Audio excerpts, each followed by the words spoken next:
running one of the most powerful brands on earth. A company so famous that almost everyone recognizes its logo.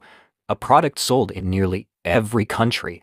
A drink that millions of people consume every single day. Now imagine risking all of that on a single decision. A decision that would make customers furious. A decision that would become one of the biggest marketing disasters in business history. This is the story of how Coca-Cola, the king of soft drinks, almost turned its own customers against itself. To understand what happened, we need to go back to the early 1980s. At that time, Coca-Cola wasn't just successful, it was dominant. The company had spent decades building one of the strongest brands in the world. For many Americans, Coca-Cola wasn't simply a beverage, it was part of their identity. People grew up drinking Coke, families served it at celebrations, restaurants sold it everywhere. The brand was deeply connected to American culture. But despite all the success, Coca-Cola had a growing problem. A rival company was becoming stronger every year. That rival was Pepsi. For decades, Pepsi had lived in Coca-Cola's shadow. But in the late 1970s and early 1980s, Pepsi launched an aggressive marketing campaign known as the Pepsi Challenge. The concept was simple. People were asked to taste two unmarked cups of soda. One contained Coca-Cola, the other contained Pepsi. Then they were asked which one they preferred. To Coca-Cola's surprise, many participants chose Pepsi. These results became a powerful marketing weapon. Pepsi commercials repeatedly showed people selecting Pepsi in blind taste tests. The message was clear. People supposedly liked the taste of Pepsi more than Coke.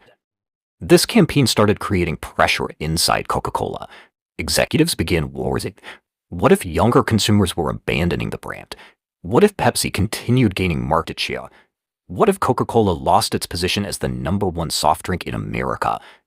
Inside the company, these questions became impossible to ignore. Coca-Cola's leadership knew they needed a response, and so they launched one of the largest consumer research projects in company's history. Over the next few years, the company conducted thousands of taste tests. Hundreds of thousands of samples were evaluated. The goal was simple: create a formula that people would prefer over Pepsi. The results seemed encouraging. Again and again, test participants chose the On new April formula. 23, 1985, Coca-Cola made the announcement. After nearly 100 years, the original Coca-Cola formula was being replaced. The company introduced a new version, simply called New Coke. Executives were confident. Years of research had led them to this moment. More than 190,000 taste tests had been conducted. The numbers looked clear. Consumers seemed to prefer the new formula. From a business perspective, the decision made sense, at least on paper. The launch event was massive. Television cameras arrived. Journalists filled the room. Coca-Cola executives smiled as they introduced what they believed was the future of the brand. They expected excitement. They expected curiosity. They expected customers to embrace the change. Instead, they triggered a national backlash. At first, the reaction seemed small. A few complaints, some criticism, nothing unusual. But within days, the situation started getting worse, much worse. Customers began calling Coca-Cola's customer service department in huge numbers. The phones never stopped ringing. People weren't calling to ask questions. They were calling to complain. Many were angry. Some were furious. Others were genuinely upset. To them, Coca-Cola had taken away something important. The company quickly realized this wasn't a normal product complaint. This was emotional. Very emotional. Customers wrote letters demanding the return of the original formula. Thousands of letters arrived at company offices. Some people even described the change as a betrayal. Others compared it to losing a piece of American culture. The backlash spread across the country. Newspapers covered the controversy. Television networks discussed it. Radio hosts talked about it every day. The story became impossible to ignore. And then, something unusual happened. People began stockpiling old bottles of Coca-Cola. Whenever customers found stores that still had the original Coke, they bought as much as possible. Some filled entire garages. Others stored cases in basements. They were afraid the original Coca-Cola would disappear forever. The company watched all of this unfold in shock. After all, the research had been clear. The taste test had been positive. So why were people rejecting the product? The answer was something the research never measured: emotion. In a blind taste test, consumers might prefer a sweeter drink. But when they saw the Coca-Cola name, they weren't simply tasting a beverage. They were remembering childhood memories, family gatherings, baseball games, summer vacations, holiday celebrations. The brand represented far more than flavor, and that emotional connection was now being threatened. As public anger continued growing, groups dedicated to bringing back the original formula began appearing across America. Customers organized campaigns, petitions Some people circulated. even wore shirts demanding the return of old Coke. For Coca-Cola executives, this was becoming a nightmare. Every day brought new criticism.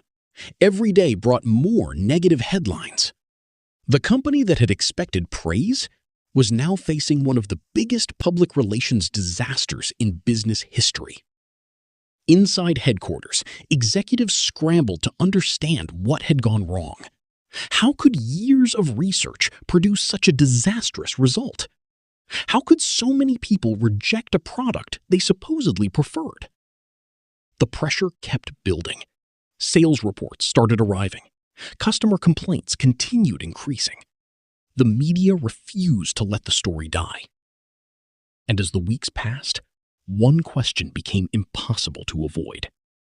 Had Coca-Cola made the biggest mistake in its history?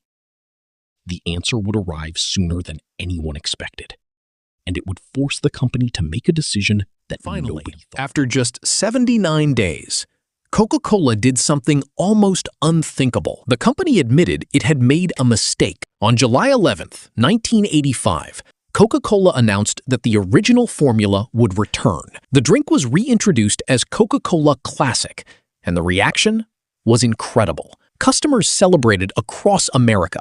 Stores were flooded with people eager to buy the original Coke again. For many, it felt like an old friend had returned. Ironically, the mistake that was supposed to hurt Coca-Cola ended up making the brand even stronger. The return of Coca-Cola Classic generated massive media attention.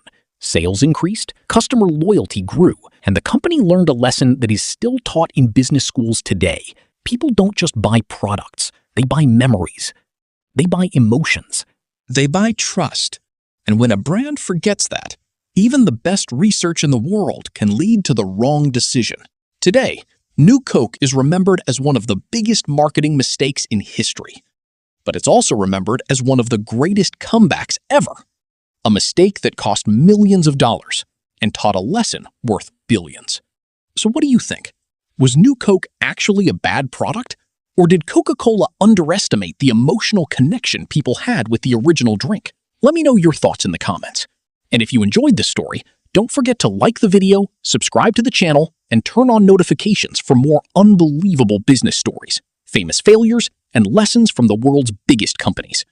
Thanks for watching, and I'll see you in the next video.